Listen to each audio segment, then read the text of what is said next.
What's up, everybody? It's JJ Buckets, and I'm going to let you look at your clocks. Now look back at me and realize that it is that time to talk basketball. Can we get Daddy? Am I taking too long? I need to hurry up. Okay. I'm sorry. Daddy had to get some treatment. Now, for today's video, I'm going to continue this series of player predictions / projections. I still don't really have a proper title for these, but you know exactly what I'm talking about if you saw last week's video. And we are going to look at reasons to be optimistic, reasons to be concerned, and today's candidate for these videos is going to be none other than Mr. Steady Freddy himself, Fred VanVleet. So I'm starting off with the reasons to be optimistic, but I'm going to also kind of do this a little bit differently this week, just because I want to get this out of the way.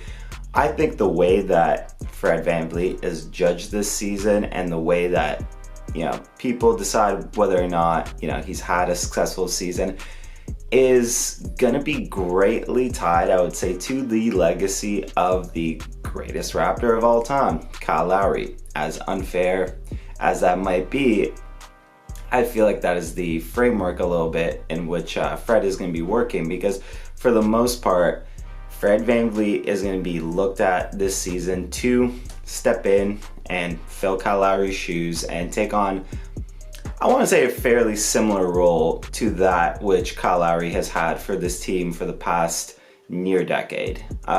Especially in terms of obviously distributing, playmaking, and obviously that's something I've talked about in the past in terms of his playmaking. I will get to that eventually throughout this video. But when it comes to Fred, let's start out with obviously the name of this section, why you should be optimistic about Fred VanVleet. So with Fred, I think he has really developed on the defensive end the past few seasons. I believe that Fred's growth on that end has gotten him to levels of, I want to say, elite defender. He's definitely somebody that at this point you can throw him at a matchup and be very confident that Fred VanVleet will give that player hell while he is on the court. Fred VanVleet also has this unique gift on the defensive end that, despite being a very diminutive guy, I believe he's only 6 feet, if that, at least 6 feet in shoes.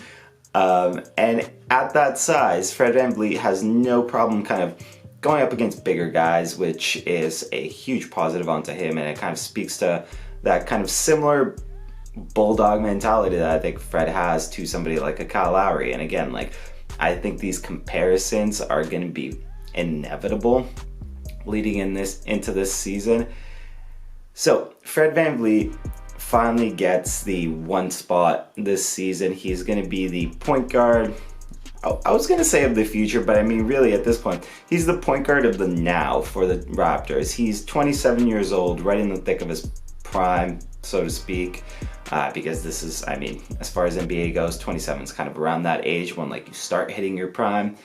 So it couldn't have come at a better time for him, I would say, to kind of get the opportunity to take the full reins of this team, take the full reins of this offense, and see what he can do for the Toronto Raptors. And there is reason for optimism. Obviously, Fred VanVleet's production has increased every single season, at least scoring.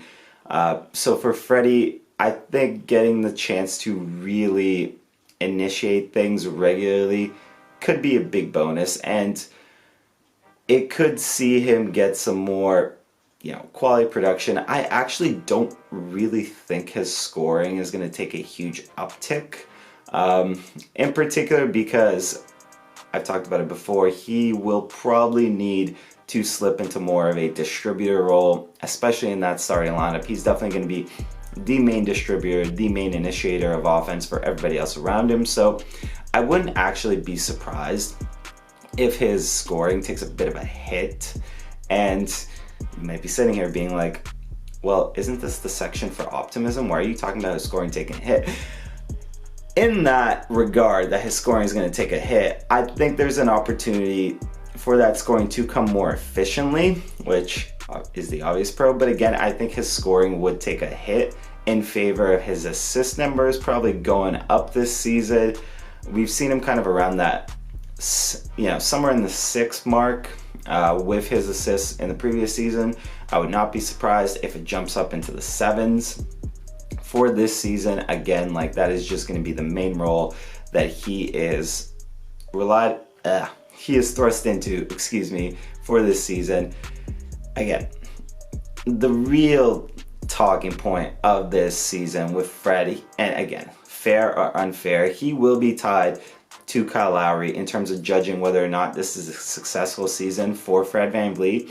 And do I think he is capable of filling that role? I do.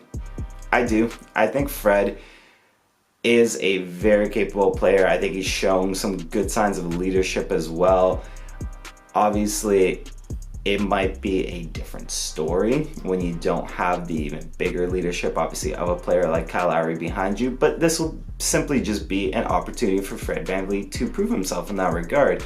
And given that opportunity, I think Fred has every chance in the world to shine. I think the skill set is there in terms of what he can bring to this team, and what he can do for this offense, but there are some reasons to maybe not think that he could get into that role and just seamlessly fit into it, and I will get to that in the next section, which is coming up right now. So when it comes to reasons for concern, it's a similar story here to what I've already talked about in some previous videos. If you guys watched the roundtable with myself, Clutch Takes, and the Wards Report, you know what I'm going to talk about here. You know, the playmaking is genuinely something that concerns me. And frankly, I'm going to get this out of the way here before, I guess, previous videos. Most of the question marks with the Raptors and with Raptors players, I guess, for this upcoming season are on the offensive end. They're not defensively. I think defensively there's a growing theme that, like, we're going to be fine. And I guarantee you, with almost every single player that I will talk about here, moving forward, defense is not the issue. However, offensively, I think the big question mark for me is if Freddie really has that innate playmaking ability that he can step into a role as a primary playmaker. I think Freddie is more than good enough to be a secondary playmaker on any very good team. I just don't know if, based on what I've seen to this point, he's somebody that I'd want as a primary playmaker on an offense. That being said, I mean, the wording there is based on what I've seen to this point. Fred VanVleet could easily change the narrative around that, but I mean, it's one of those situations where it's like, yeah, you gotta prove it, which, I mean, Fred naturally hasn't really had issues betting on himself and proving himself right in the past, so that does give you encouragement there. But again, I don't really see him as somebody that is a natural playmaker. I think he's definitely a much more scoring-oriented player, and maybe that is a bit, what's the word I'm looking for here? It is a bit influenced. Let's just go with that. It's definitely not the word I was looking for, but it suffices. Maybe that's influenced by the specific role, I would say, that he's been in for the Raptors the past couple of seasons, and because a player like Kyle Lowry was there, Fred was playing more of a role where he was a scorer, a bit of an inefficient one, but where he was a bit more of a scorer and looking to get his buckets more than looking to play make. So maybe that is something that has kind of changed the image and changed the perception around his playmaking, and maybe he will pick up the reins this season and be just fine in terms of setting everybody up around him and having that offense run, you know, no problems, no concerns. But to this point, I think that is the major red flag going into this season where, you know, we've seen Freddie, and we have seen that Freddie would rather look for a bucket for himself than look for a bucket for others. His vision is fine, but I don't think it's necessarily that of somebody that is genuinely a playmaking type of player. That sounds so weird, but you know what I mean. So that really is frankly the big and only thing I really want to talk about with Fred when it comes to concerns leading into this season. Other than that, I'd like to think Fred is fairly a proven commodity that you know what you're gonna get. When it comes to closing thoughts on the matter, again, so much of Fred's evaluation is gonna be tied with Kyle Lowry, naturally, inevitably, and again, if somewhat unfairly, do I think he can step in and fill the Kyle Lowry-sized hole on this team when it comes to leadership, when it comes to obviously playmaking, as I've talked about, when it comes to just the role that Kyle had on this team? I do. Maybe not to a perfect T of everything that Kyle did, but I do think there's an opportunity there for Fred to really take the reins of the offense and thrive in that role. Again, maybe it's not perfect and seamless right off the bat. Maybe it takes a couple of seasons for him to properly transition, but I do think he has the skill set. I do think he has the leadership. Fred should be capable of stepping in to the one spot and being a very good player for the Toronto Raptors in this season and many more to come. So that's me for the day. Those are my thoughts, player predictions, projections, whatever, on Fred VanVleet and how I feel. Do you think at any point here that you were just disagreeing with me majorly? If you do, there's a comment section, drop them, and let's talk about Steady Freddy, the man that, a couple seasons ago in the NBA Finals, Steph Curry was begging for a switch on. I don't know why I brought that up. Feels like a random thought, but it's one that crossed my head, so there it is.